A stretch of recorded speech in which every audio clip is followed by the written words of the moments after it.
Hola, ¿qué tal? Sean bienvenidos a Sinapsis Especial. El día de hoy hablaremos de equidad de género, cómo llevarlo de lo teórico a la práctica.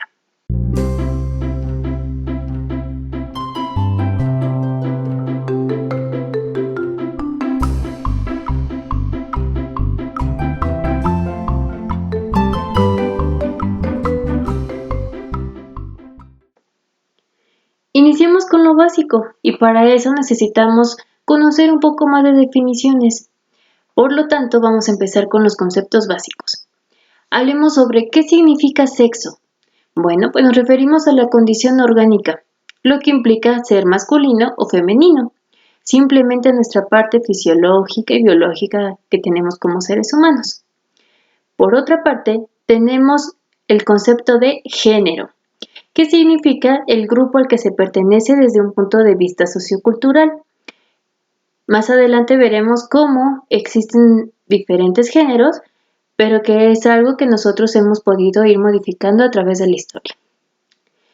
Otro concepto importante es la perspectiva de género, que es el replanteamiento de la visión androcéntrica.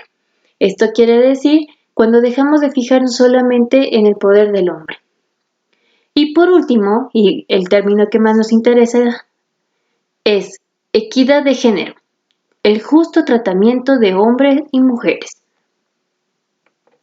Algo importante que debemos de identificar son las diferencias y cuáles cosas son diferentes entre conceptos, entre lo que escuchamos el día a día. Por lo tanto, debemos tener claridad sobre la identidad de género, que implica ser mujer u hombre, o el genderqueer como normalmente ahora lo escuchamos, que representa la identidad de género como te sientes respecto a ti mismo, que es la forma en que tu cerebro interpreta quién eres, lo cual no está necesariamente ligada al sexo biológico. Otro concepto clave es la expresión de género, que puede ser femenino, masculino o andrógino o andrógina. La expresión de género es cómo expresa tu género. Se basa en los roles tradicionales de género. Incluye la forma como te vistes, te comportas, hablas, etc. Otro concepto importante que también debemos distinguir es el sexo biológico. Lo tenemos como hembra o macho, o anteriormente lo había mencionado como femenino y masculino, o intersexual. Corresponden las características físicas biológicas que diferencian a los individuos a nivel sexual, incluyendo los órganos, hormonas y cromosomas. Y finalmente, lo más importante de lo cual no debemos confundirnos es la orientación sexual o preferencias sexuales también llamadas. Con ellas nos vamos a encontrar grandes diferencias actualmente. Entre ellos encontramos los heterosexuales, bisexuales, homosexuales, gays y lesbianas.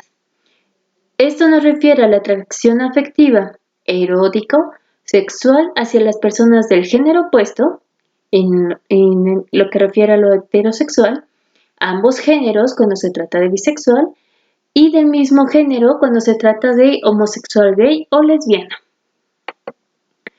Por lo tanto, debemos de tener claro que la orientación sexual es diferente del género y del sexo. Actualmente podemos verlo con esto de las marchas gays, donde vemos que ya no solamente se les nombra como el grupo LGBT, sino que ahora es LGBTIQ. ¿Qué significa? Lesbiana, gay, bisexual, transexual, transgénero, transvesti, intersexual y queer. Ahora hablemos sobre ¿para qué nos sirve la equidad de género? Pues en un inicio, ¿y te has preguntado para qué sirve la equidad de género? Pues debes saber que es una herramienta de análisis que nos permite identificar las desigualdades de trato y oportunidades entre mujeres y hombres. También es útil para proponer cambios en la organización y estructura de las instituciones y concientizar a las mujeres de la importancia de conocer y ejercer sus derechos. Ahora, ¿alguna vez te has dado cuenta de cómo nos rodean los estereotipos sociales?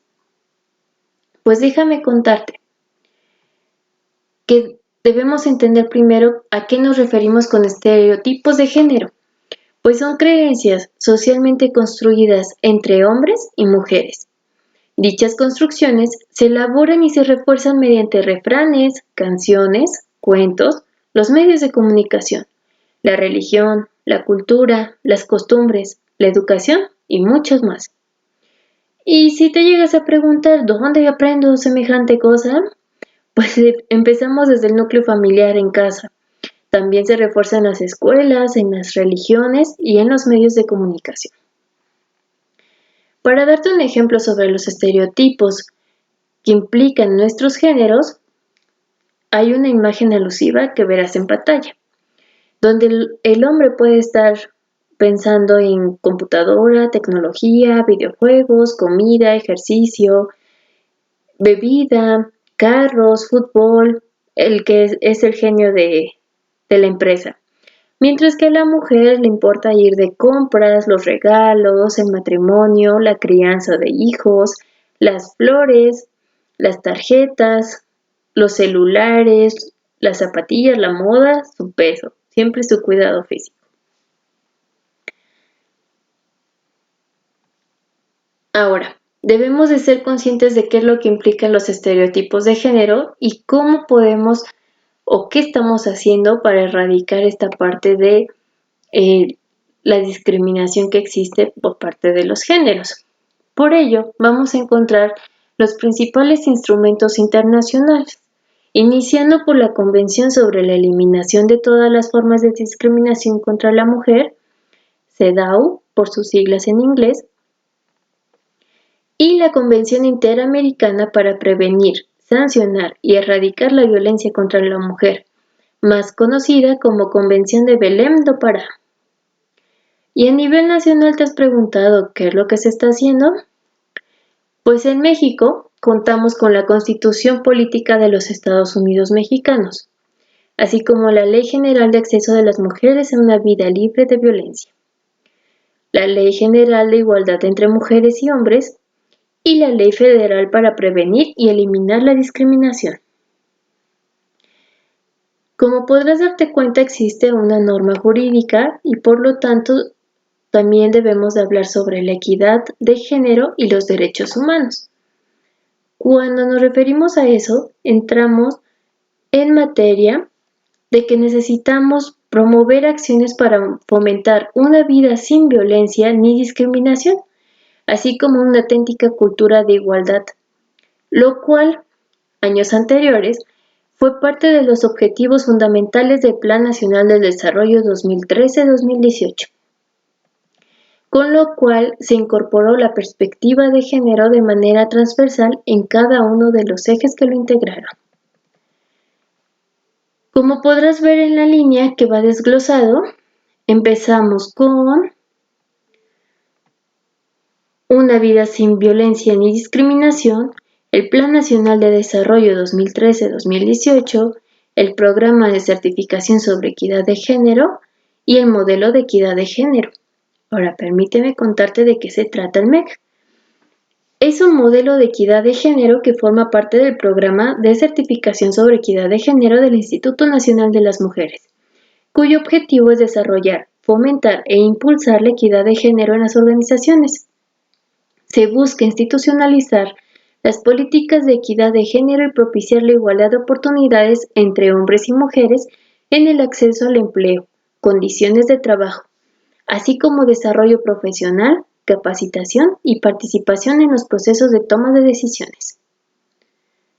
El MEG, en el 2003, es un enfoque de sistemas de gestión que busca propiciar la mejora continua y la autoevaluación, la identificación de las brechas entre hombres y mujeres para establecer medidas que favorezcan la igualdad de oportunidades y la equidad de género. Es de carácter voluntario y es aplicado a empresas, organizaciones y entidades que deseen demostrar su compromiso con la equidad de género. En la política de equidad de género se promovió el compromiso para promover la igualdad de oportunidades entre hombres y mujeres, la no discriminación, generar un ambiente de respeto sano y equilibrado, en el que podamos ejercer nuestros derechos, cumplir nuestras obligaciones y prevenir el hostigamiento sexual, así como dar seguimiento a las acciones afirmativas y o a favor del personal que se determine buscando la mejora continua. Ahora que conocemos el por qué se hicieron estas leyes sobre equidad de género y los derechos humanos, debemos reconocer también los tipos de violencia de género. Existen variantes, entre ellas encontramos la psicológica y verbal, la física, el acoso cibernético, la sexual, la económica y patrimonial. Y existen otros tipos de violencia, como la institucional, que puede ser ejercida por personas que tienen un poder en cuanto a partidos políticos, sindicatos, organizaciones empresariales, deportivas y de la sociedad civil. La doméstica, que es ejercida por un integrante del grupo familiar, que implica interferir en el bienestar o la integridad física, psicológica, sexual, económica, patrimonial y la libertad reproductiva o el derecho al pleno desarrollo. La laboral, que nos implica la discriminación hacia las mujeres en los ámbitos de trabajo público, privados y que obstaculiza su acceso al empleo, contratación, ascenso, estabilidad o permanencia en el mismo, a través de la exigencia de todo tipo de requisitos. La mediática, aplicada en difusión de mensajes estereotipados a través de cualquier medio de comunicación y que promueve la explotación de mujeres legitimando la desigualdad de trato o construye patrones socioculturales reproductores de la desigualdad o generadores de violencia contra la mujer. También tenemos la violencia obstétrica, la que ejerce el personal de salud sobre el cuerpo y los procesos reproductivos de las mujeres, a través de un trato deshumanizado en relación al abuso de medicación o patologización de los procesos naturales. Y por último, la violencia contra la libertad reproductiva, que es aquella que vulnera el derecho de las mujeres a decidir libre y responsablemente el número de embarazos o el intervalo entre los nacimientos. Es bueno identificar el tipo de violencia y también el saber cómo podemos actuar, a qué instituciones vamos. Como puedes ver, de diferentes maneras y por parte de la historia hemos podido encontrar estos tipos de violencias en diferentes épocas, en diferentes contextos y con diferentes personas. Es por ello que ahora te quiero presentar la historia y la equidad de género, enumerando a 11 mujeres que cambiaron la historia en el mundo. Algunas te serán conocidas y quizá otras no, pero es importante que conozcas un poco de todo. Iniciemos con Manuela Sáenz. La participación de la mujer en el proceso de independencia de la corona española en 1809 a 1830 fue valiosa a pesar de que sus nombres no han pasado a la historia. La cooperación de las campesinas e indígenas con los combatientes patriotas, proporcionándoles albergue e información sobre los movimientos de las tropas realistas, fueron acciones serias a favor de la lucha por la independencia. Una de las mujeres partícipes en las batallas de independencia, considerada como una líder revolucionaria importante, fue la quiteña Manuel Sáenz, que logró vivir un momento totalmente histórico de la humanidad entre el fin del feudalismo y el inicio del capitalismo en su participación en la gesta de independencia de América del Sur. Rosa Parks. A sus 42 años, la afroamericana sufría en Estados Unidos, al igual que los suyos, discriminación por su color de piel. Una de las limitantes era compartir espacios públicos con los blancos. Habían letreros que restringían su entrada a restaurantes o salas de espera. Solos blancos, no negros, hicieron que el colectivo se sintiera marginado de la sociedad. El 1 de diciembre de 1955 tomó un autobús público para volver a su casa como de costumbre. Blancos sentados adelante y los negros tenían que pagar al conductor, bajarse y subir por la puerta trasera para ocupar los últimos asientos. Rosa se sentó en el medio. Cuando el autobús se llenó, el conductor le pidió que se levantara y le cediera el puesto a un joven blanco. Acusada de perturbar el orden público, durmió en el calabozo y pagó una multa de $14. Las protestas comenzaron a surgir debido al caso de Parks. Un año después, el gobierno estadounidense abolió cualquier tipo de discriminación en los lugares públicos. Gabrielle Coco Chanel, ícono de la moda en los años 20. Coco Chanel transformó la ropa de las mujeres a un estilo más cómodo y sencillo. Ella incorporó las prendas que solo eran utilizadas por los hombres al vestuario femenino, y estamos hablando de los pantalones. Revolucionó el mundo de los complementos con colecciones de joyería de fantasía o bisutería en lugar de las grandes cantidades de joyas.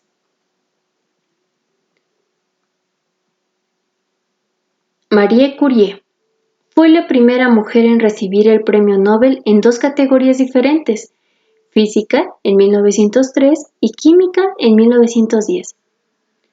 La vida de Curie no fue nada sencilla. Al ser mujer se le prohibió estudiar en un instituto. Ante eso, a los 24 años, con la ayuda de su familia, viajó a París donde obtuvo una licenciatura en física. Al año siguiente se volvió licenciada en matemáticas, siendo la mejor de su clase, todo gracias a su pasión por el estudio de la ciencia. El interés de Marie Curie por la física no acabó tras conseguir su título. Continuó formándose y su siguiente paso fue conseguir el doctorado. Las investigaciones sobre la radiación del uranio del físico Henry Becquerel y el descubrimiento de los rayos X por Wilhelm Röntgen ayudaron a Curie a elegir el tema de su tesis: investigaciones sobre sustancias radioactivas. Pronto descubrió que la radioterapia podría ser un tratamiento contra el cáncer. Simone de Beauvoir encontró el refugio en las letras. No se nace mujer, se llega a serlo, afirma la escritora en El segundo sexo, escrito en 1949, su obra más polémica y la que valió su puesto en la historia. Su libro escandalizó al Vaticano y a la sociedad en general. Simone planteó por primera vez que los roles de hombres y de mujeres nacían de una construcción social, es decir, algo que la sociedad había creado e impuesto. Además explicaba que la mujer no tenía que ser madre si no eran sus deseos, y no era una obligación dedicarse a criar hijos en casa, sino que era libre de pensar y elegir las mismas oportunidades que los hombres. Madre Teresa de Calcuta cambió el mundo promoviendo la paz. Su imagen religiosa, vestida con un sari, el atuendo tradicional de la India, con el distintivo borde azul, se hizo conocida en todos los rincones del planeta aún mucho antes que obtuviera el Nobel de la Paz, en 1979. Su imagen es símbolo de la defensa de los derechos de los más pobres. Malala Yousafzai. Un niño, un maestro, un libro, un lápiz pueden cambiar el mundo. Esa fue la frase que dio dentro de su discurso en la Asamblea General de las Naciones Unidas el día de su cumpleaños. Malala es una estudiante, activista pakistaní, es ganadora del Premio Nobel de la Paz en 2014. A sus 17 años es la persona más joven galardonada con ese premio en cualquier categoría. En el 2008, cuando los talibanes tomaron el Valle de Swat, hogar de Malala, entre todas las reglas que impusieron fue que las mujeres no podían estudiar.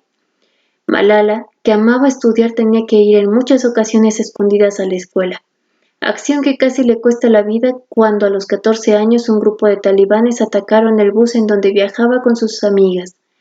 Ella recibió un disparo en la cabeza. Cuando se recuperó, fue con su familia a vivir al Reino Unido. Junto a ellos creó la fundación Malala Fund, que se encarga de ayudar a mujeres a terminar sus estudios y que puedan cumplir sus sueños.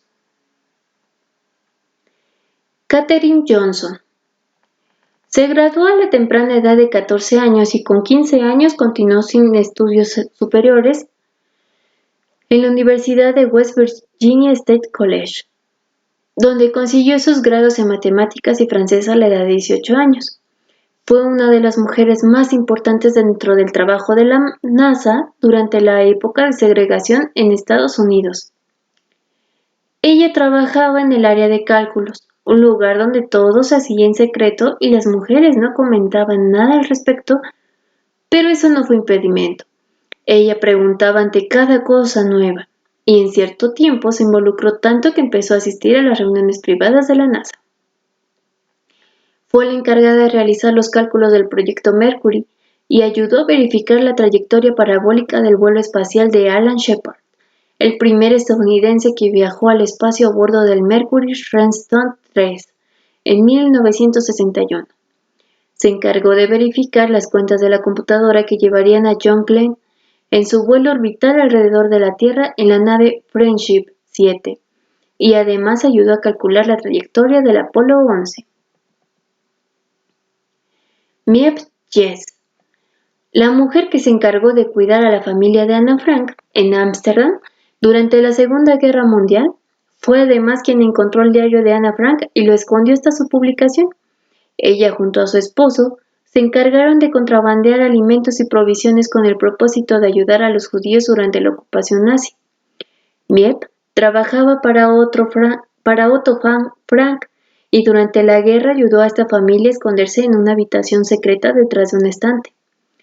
Miep actuó de protectora de los judíos escondidos y muy especialmente como confidente de la adolescente Ana Frank, trayéndole papel para su diario, y en una ocasión, zapatos usados de taco alto.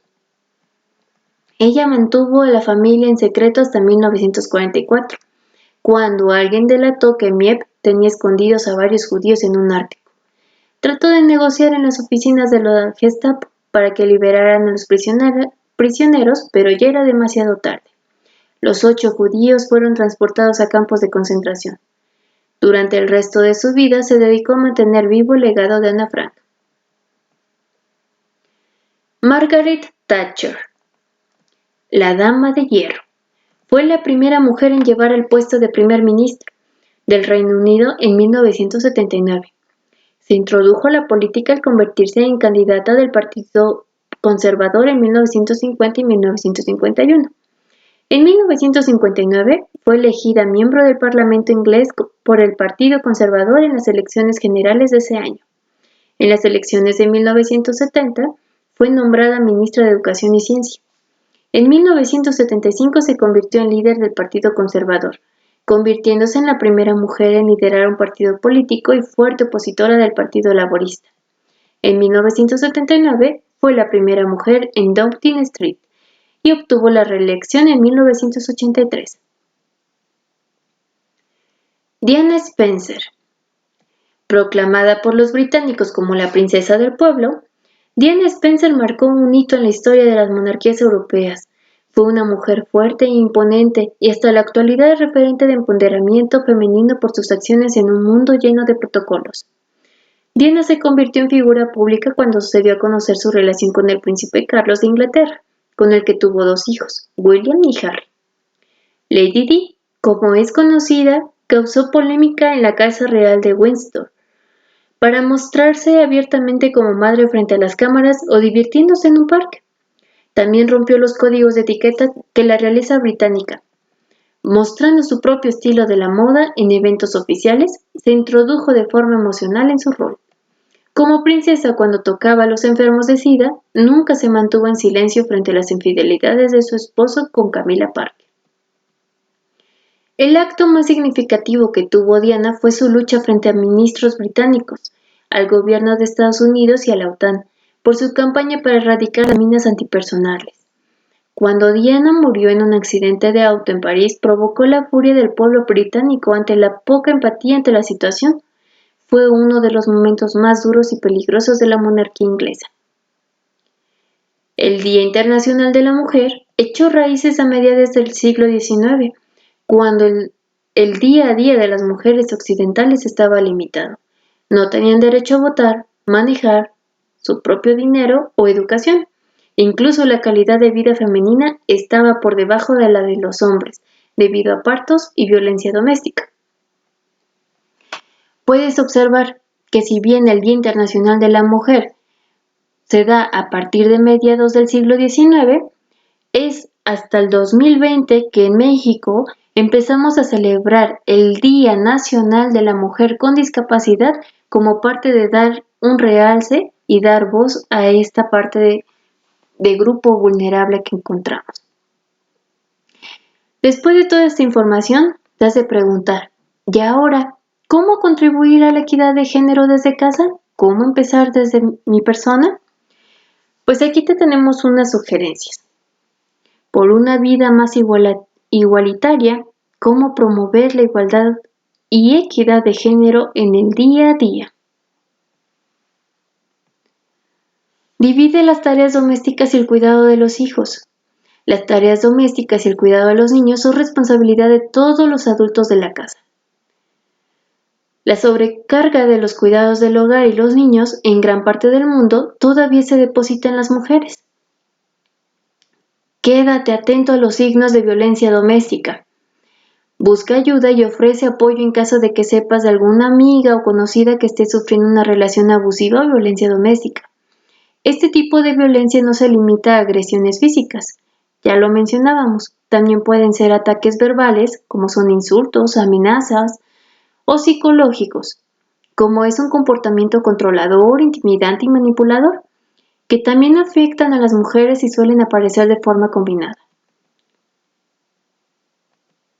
En caso de que sepas o experimentes una situación de violencia doméstica, sabes que no estás sola, puedes buscar ayuda y denunciar. Apoya a las madres, involucra a los padres. Responsables de niños y adolescentes necesitan el apoyo de toda la sociedad. Ofrecer el asiento del autobús a una mujer embarazada, exigir la implantación de cambiadores en todos los baños de centros comerciales, no solo en el de mujeres, porque también sabemos que existen padres que llevan a sus pequeños, y presionar por la garantía de licencias de maternidad y paternidad en las empresas son acciones necesarias. No te involucres y reprende actitudes machistas y racistas. No hagas y no te calles al escuchar comentarios que ridiculicen, desprecien o humillen a las mujeres, personas negras, indígenas, miembros de la comunidad LGBTQI o cualquier otro miembro de comunidades históricamente marginadas o vulnerables. Elige, apoya, financia, da espacio. Averigua quiénes son las candidatas mujeres, especialmente mujeres de comunidades subrepresentadas. Además de votar, considera otras formas de apoyar y dar espacio para la promoción de mujeres y los miembros de la LGBTQI en las artes, las ciencias, los deportes, etc. No supongas, escucha. Uno de los principales obstáculos para la eliminación de los prejuicios es el hecho de que la gente tiene dificultad, en primer lugar, para reconocer que existe. Investigaciones han comprobado que todos reproducimos prejuicios y visiones estereotipadas relacionadas con diversos temas, incluyendo género y raza. La neurociencia y las ciencias del comportamiento aprendieron mucho sobre nuestros prejuicios inconscientes. Todos los tenemos y están basados en raza, religión, orientación sexual, género, condición específica o individual. Lo importante es ser conscientes de nuestras suposiciones y desafiarlas, explica Alice Elliott, profesora de neurociencia de Chicago Medical School. Contrata diversidad. Valora, estimula y contrata equipos diversos. Una manera de aumentar la contratación de grupos no representados, según la consultora en diversidad Apple Crane, es quitar nombres, fotos y direcciones de los currículos en la fase inicial del proceso de selección, porque según encuestas, los prejuicios de género y raza aparecen incluso antes de la entrevista. Paga y exige el mismo salario para cargos iguales. Por cada $1 que recibe un hombre, la mujer gana en promedio de 70 a 90 centavos, según datos de la ONU. Por lo tanto, es importante tener en cuenta, chequear y apoyar a empresas que pagan el mismo sueldo, beneficios y bonificaciones a empleadas y empleados con posiciones equivalentes. Acoso sexual y racismo. Tolerancia cero. Funcionarias y funcionarios necesitan tener un canal seguro para denunciar casos de acoso moral, sexual, escolar, racismo, sin estar expuestos o ser despedidos. Aquellos casos comprobados deben ser sancionados. Además, la consultora April Rank explica que es importante observar cómo están representadas las personas que son más vulnerables en el comité que investiga las denuncias. Haz o solicita capacitación antirracismo y antiprejuicios. En el trabajo, el racismo y los prejuicios que alcanzan a personas de grupos históricamente marginados a menudo se vuelven microagresiones, es decir, bromas o comentarios ofensivos, muchas veces sin intención de ofender, pero que ofenden y generan estrés. Una de las maneras de poner fin a las microagresiones es ofrecer formación sobre la diversidad y prejuicio implícito, pero como orienta April Rank, la capacitación debe incluir a todo el mundo. Necesita empezar desde arriba, no puede ser solamente que el CEO diga simplemente, ok, vamos a pagar eso. Ellos, los líderes, tienen que participar. Con estos breves consejos de cómo podemos contribuir a una equidad de género, finalizamos el tema y para ello tenemos una frase. La prueba de valentía viene cuando estamos en la minoría. La prueba de tolerancia viene cuando estamos en la mayoría. De Ralph Zuckman. Esperamos que te puedas sumar a esta parte de la equidad de género, a ser parte de un movimiento que lo tenemos día con día. De igual forma, te invitamos a que puedas compartir y difundir esta información con más personas y no solamente se quede para ti, sino que lo compartas con amigos, familias o conocidos. Gracias por tu atención. Te invitamos a que nos sigas en nuestras redes sociales, Facebook, Twitter, Instagram. Hasta la próxima.